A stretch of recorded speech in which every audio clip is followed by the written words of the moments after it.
एकमात्र आराध्य कौन है? केवल एकमात्र आराध्य परमात्मा है। जैसे पतिव्रता का एक ही पति होता है, उसी तरह से हमारी आत्मा का एक ही पति हो सकता है, वह है परमात्मा। जैसे अभी मैंने थोड़ी देर पहले दृष्टांत दिया था, एक पत्नी अपने देवर, जेठ, सास, ससुर सबकी सेवा कर सकती है, लेकिन अपने पति का अधिकार किसी को नहीं दे सकती। उसी तरह से हमें सृष्टि में जो भी महापुरुष हुए हैं सबका सम्मान करना चाहिए। मर्यादा पुरुषोत्तम राम का सम्मान है कि पूजा क्या है? उनके गुणों का सम्मान करना। पूजा का अर्थ होता है सत्कार। मर्यादा पुरुषोत्तम राम के हम पद चिन्हों पर चलें, सृष्टि में उनके जैसा कोई आदर्श भाई नहीं हुआ। आदर्श भाई कौन है? एक स्वर में उत्तर मिलेगा, मर्यादा पुरुषोत्तम राम। आदर्श राजा कौन है? मर्यादा पुरुषोत्तम राम। आदर्श पिता कौन है? मर्यादा पुरुषोत्तम राम। और आदर्श पति, आदर्श पुत्र, जो धर्म की मर्यादा का हर कदम पर पालन किया हो, वो मर्यादा पुरुषोत्तम राम है। यदि हम उनके पद चिन्हों पर चलें तो ये हम उनके सच्चे भक्त हैं। योगीराज शिव की पूजा क्या है? जैसे भगवान शिव संसार से नाता तोड़कर हिमालय की गुफा में बैठे हैं, कुछ भी नहीं है। अभी कुछ दिन पहले मैं गंगोत्री गया था, मैंने वहाँ भी देखा कि जो भी महात्मा जन रहते हैं, कुछ न कुछ अपनी सारी व्यवस्था उनकी हुई रहती है। गंगोत्री की ठंड से कैसे बचनी है, कैसे क्या रखना है। लेकिन भगवान शिव ने तो कुछ भी संग्रह नहीं किया हुआ है, हिमालय की गुफा में बैठे हैं ध्यान में। हम संसार में रहते हैं, उनकी एक एक समाधि तो कितने कितने लंबे साल तक चलती है।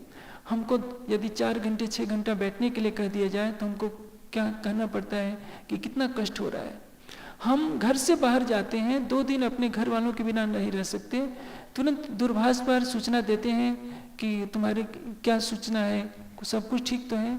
हम संसार के चिंतन में पड़े हैं, एकमात्र भगवान शिव हैं जो केवल परमात्मा के चिंतन में पड़े हैं।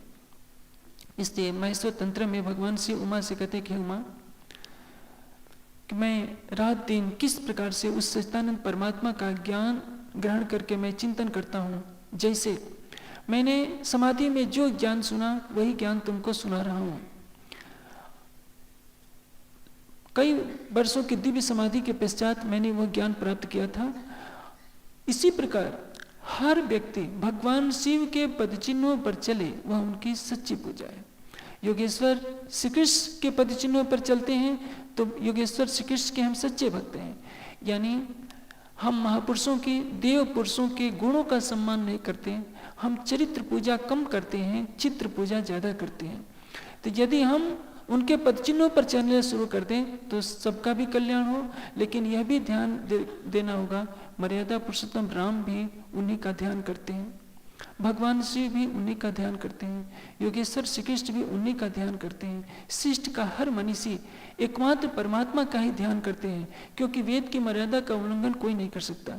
वेद में एकमात्र परमात्मा ही उपास्य माना गया है, और उसी परमात्मा की जब हर कोई भक्ति करेगा तो सबका इसी में कल्याण होता है। हमारा नैतिक उत्तरदायित्व है कि यदि हम अपना आत्म कल्याण चाहते हैं तो जैसे एक पतिव्रता अपने पति के प्रति अनन्य प्रेम भाव से सेवा करती है, एक उसी को सब कुछ मानती है, उसी तरह से वो तो शरीर के पति की सेवा करती है। सारी आत्मा का पति तो, सबकी आत्मा का पति तो एक ही होता है, वो केवल परमात्मा है। यजुर्वेद के 40वें अध्याय में कहा है, तत्र कह मोह कह सो कह यो एकत्वम अनुपश्यत। जो सब में एक चेतना को देख रहा है, पशु है, पक्षी है, कीट है, पतंग है, स्त्री है, पुरुष है, आखिर सब में चेतना ही तो है।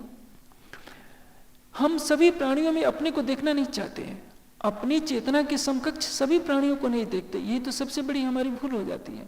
हम गरीब और धनी में भेद कर देते हैं, काले और गोरे में भेद कर देते हैं, क्योंकि हमारी दृष्टि उसके बाहर के आकार को देख रही है, उसके अंदर की चेतना को नहीं देख रही है। जिस दिन हम संसार के सारे प्राणियों से आत्मसात अपने को कर लेंगे, जिस दिन हम अपने को आत्मभाव से देखने लगेंगे, उस दिन हम वास्तविक सत्य के बहुत निकट हो जाएंगे।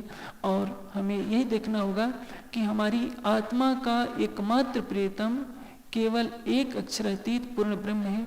हमारे हृदय का सारा प्रेम, सारी निष्ठा, सारी श्रद्धा, सारा समर्पण जब उसके प्रति केंद्रित हो जाएगा तो निश्चित है कि हमारा जीवन धन धन हो जाएगा।